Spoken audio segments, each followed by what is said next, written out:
धरि संग्राम जित कर दूषरम अद विदित तुलसीदास शंकर शेष मुनि मनरंजनम मन जाई राजो मिलई सोबर सहज सुंदर सावरो करुणा निधान सुजान शील स्नेह जान यही भांति गौर यशीष सुनि सिया सहित हरसी अली तुलसी भवानी पूज पुनि पुनि मुदित मन मंदिर चली जान गौरन पूर्ण सिया यरन जाय गए मंगल मंगल मूर्वा मंग फरक लगे ओम आपदाम पारदारम दातारम सर्व संप्रदाम ढोका विरामम श्री रामम भूय भूय नमामि नमो भगवते वासुदेवाय नमः।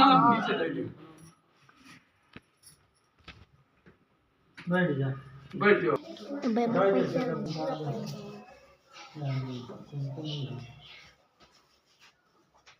थोड़ा वहाँ जा होकर परस्पर विचार करे थे कि कलयुग आ रहा है, इस युग में प्राणियों को महान दुख प्राप्त होगा। इस दुख से बचाने के लिए क्या उपाय करना चाहिए? उसी समय व्यास जी के परम शिष्य पुराण साष्टांग दंडवत किया।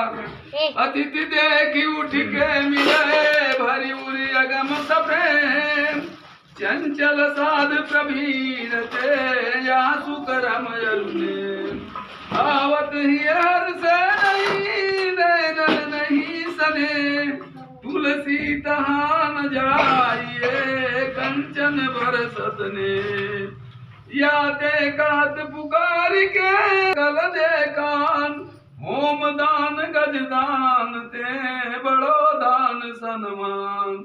तत्पश्चात ऋषियों ने सूत जी को उत्तम और पवित्र आसन देकर यथाचित पूजन किया और बोले कि हे भगवान, इस समय आपका आना अति उत्तम हुआ है। इस अवसर पर आपका शुभागमन ठीक इसी प्रकार हुआ है। अतः हे भगवान, इस कलयुग में किस प्रकार के मनुष्य होंगे? हे भगवान, व्रत तथा तप करके किस प्रकार मन वांछित फल प्राप्त किया जा सकता है? और सैनिका ऋषियों का प्रार्थना पर सूत जी बोले कि हे ऋषिगण, आप धन्य हैं, आपने बड़ी अच्छी बात पूछी है, इससे मानव का कल्याण होगा। हे परोपकारिक सैनिका ऋषि, और एक बार लक्ष्मी पर विष्णु भगवान ने श्री नारद जी ने पूछा था कि और एक समय की बात है, श्री नारद जी नाना लोगों में भ्रमण करते हुए मृत्युलोक में पहुंचे तो वहां पर देखा कि जितने मनुष्य हैं सबके सब अनेक प्रकार दुख से दुखी और नाना प्रकार के इन्हों में जन्म लेकर के पाप कर्म में लीन है। ऐसे प्राणियों को देखकर श्री नारद जी अपने मन में सोचने लगे कि इनका कष्ट किस प्रकार दूर किया जा सकता है। यही सोचते हुए बीना बजाते हुए और विष्णुलोक हो गए। एक बार कर तल कर बीणा गावत हरि गुण परम प्रवीणा क्षीर सिंध गमन्यो मुनिनाथा जहाँ बस श्रीनिवास सिद्ध गाथा हरसि मिलो उर उमानिकेता बैठो आसन ऋषि न समय। अतः विष्णुलोक में पहुंचकर भगवान है और क्रम से चारों भुजाओं में चंद्र गदा शंख और तुलसी का माला है। ऐसे भगवान को देखकर नारद जी स्तुति करते हुए कहा कि हे भगवान, मैं आपको बारंबार प्रणाम करता हूँ, आपके वाणी मन परे हैं, आपको बारंबार प्रणाम करता है। आप आदि मध्य और अंत में रहते हैं, तीनों गुण से युक्त आपको मैं बार बार नमस्कार करता हूँ। ऐसा देखकर श्री भगवान ने नारद जी से कहा कि हे नारद, आपका विष्णुलोक में आने का क्या कारण है? कृपा करके कहिए, मैं यथाचित उत्तर दूंगा। फिर श्री नारद जी ने कहा कि हे जनार्दन, इस समय मैं मृत्युलोक से आ रहा हूँ, वहाँ पर जितने मनुष्य हैं सबके सब अनेक प्रकार दुख से दुखी और पाप क्रम में लीन है। हे दीन बंधु, आप कोई उपाय हो तो जिससे बताइए कि जिसका मानव का कलयुग में से कष्ट दूर हो।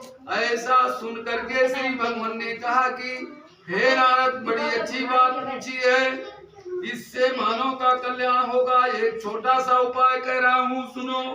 और इसी से कलयुग में मानव का कल्याण होगा। हे नारद, तुम्हारे स्नेह से कह रहा हूँ, तुम्हारे स्नेह से कह रहा हूँ, यह कथा ऐसा उत्तम व्रत है कि महान पुण्य को प्राप्त करने वाला तथा धन धान को बढ़ाने वाला पृथ्वी और सर्व दुर्लभ है।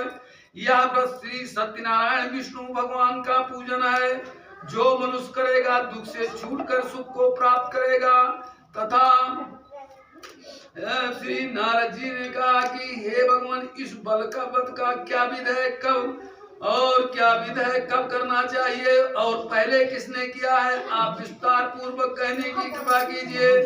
फिर श्री भगवान ने कहा कि यह श्री नारायण का कथा जो है, श्री चाहे सायंकाल के समय कभी भी ब्राह्मण को श्री सत्यनारायण का पूजन करना चाहिए। केले का फल, गऊ का दूध, गेहूं का आटा, सब पूजन का सामान एक हाथ कर भगवान को अर्पित करे। फिर अपने बंधु जनों को बुला करके और फिर ब्राह्मण को बुलाकर श्री सत्यनारायण का पूजन करना चाहिए।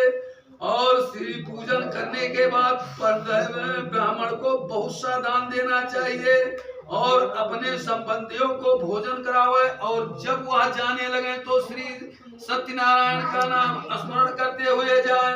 अतः श्री सत्यनारायण कल्पतायाम प्रथमो अध्याय। बोलो श्री सत्यनारायण भगवान की जय। छोड़ दो।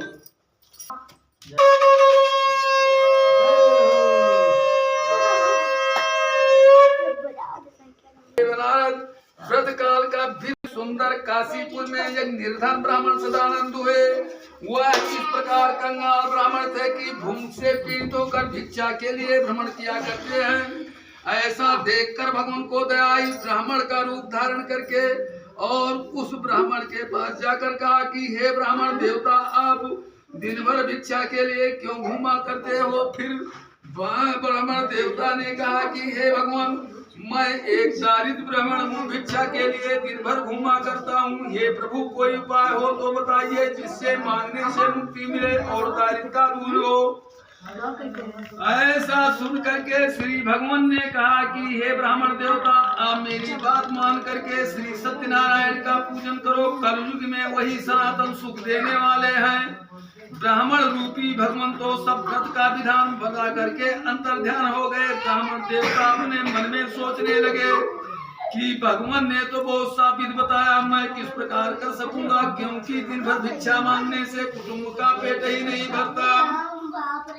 और इसी चिंता में ब्राह्मण को रात भर नींद न आई। प्रातः काल क्रिया से निमित्त होकर मन में संकल्प किया कि आज जो कुछ भिक्षा में मिलेगा मैं उसी से श्री सत्यनारायण का पूजन करूंगा। ऐसा संकल्प करके ब्राह्मण जब घर से निकला, उस दिन भगवान की ऐसी कृपा हुई कि उसे बहुत सा धन प्राप्त हुआ। ब्राह्मण पसंद हृदय से पक्के बेकेले का फल, गऊ का दूध, सब सामान एक आध कर घर पहुंचा और अपने बंधु जनों को बुलाया। और फिर ब्राह्मण को बुलाकर दक्षिणा देने के बाद श्री सत्यनारायण का पूजन किया। और पूजन और व्रत के प्रभाव से ब्राह्मण ने धन और पुत्र को प्राप्त किया। तब से वह ब्राह्मण हर महीना श्री सत्यनारायण का पूजन करने लगा।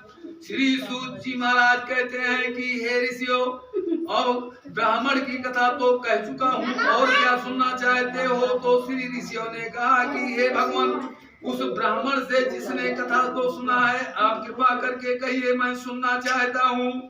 श्री सूत जी बोले कि हे ऋषियों, ब्राह्मण से सुनकर जिसने इस व्रत को किया कह रहा हूँ, सुनो।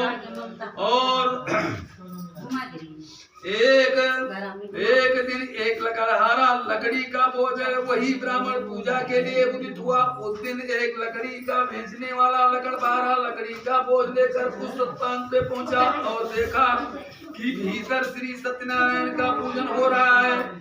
ऐसा देखकर लकड़ी का बोझ बाहर रखकर घर के भीतर प्रवेश किया और देखा कि वही भिखारी ब्राह्मण जो एक दिन भिक्षा मांगते फिरते थे, आज इतने बड़े भवन के स्वामी और भीड़ भाड़ के साथ श्री सत्यनारायण का पूजन कर रहे हैं। ऐसा देख करके लकड़हारा अचंभे में पड़ गया और श्री सत्यनारायण का पूजन समाप्त होने के बाद फिर मीठे वचन से साध बुनियाद ब्राह्मण से बोला कि आप किसका पूजन कर रहे हैं।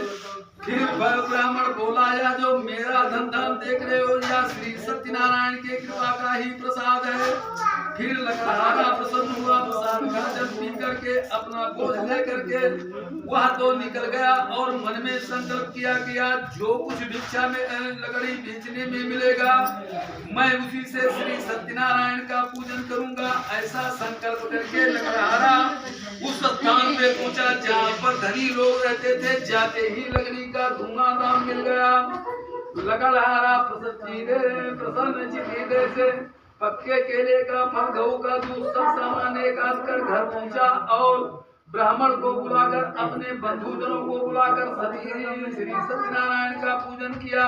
और जब तक इस संसार में रहा सुख होकर अंत में सतपुर वैकुंठ धाम हो गया। अतः श्री सत्यनारायण पर कथायाम श्रुति अध्याय बोलो श्री सत्यनारायण भगवान की जय।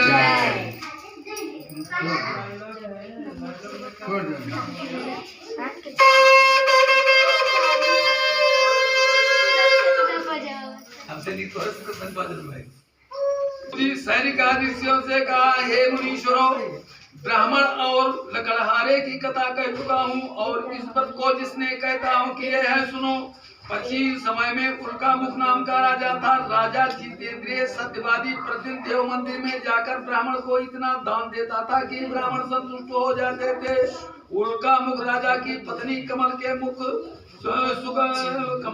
हुआ सती इस प्रकार थी कि भद्रशिला नदी के तट पर और उल्का मुख राजा के साथ श्री सत्यनारायण का पूजन कर रही थी। इतने में साधु नाम का एक वैश्य बहुत साधन नौका पर लगे हुए उस स्थान पे पहुंचा। नौका को समुद्र के तट पर खड़ी करके और राजा के समीप जाकर देखा कि जो अपने पत्नी के साथ श्री सत्यनारायण का पूजन कर रहे हैं।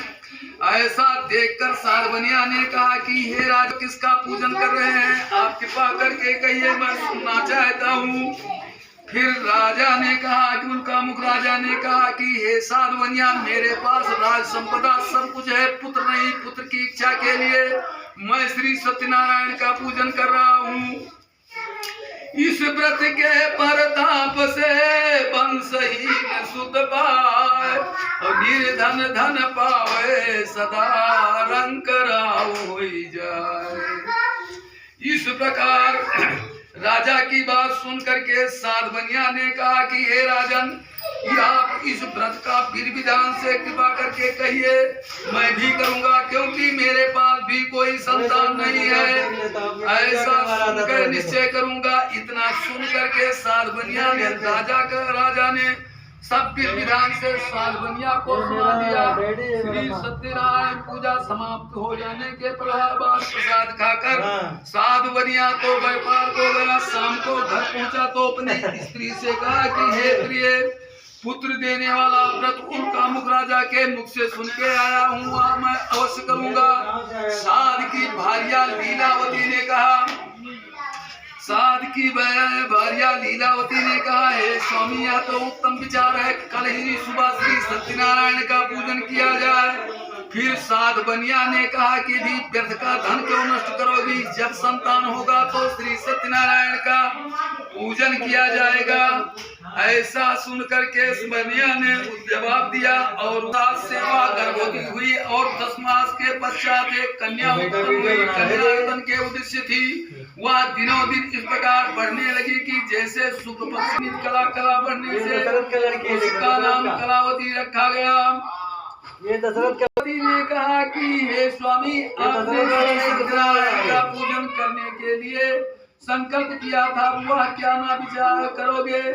काली करे सो आज करे सोयब, पल में परलय हो ये गो बहुरी करेगा कबू।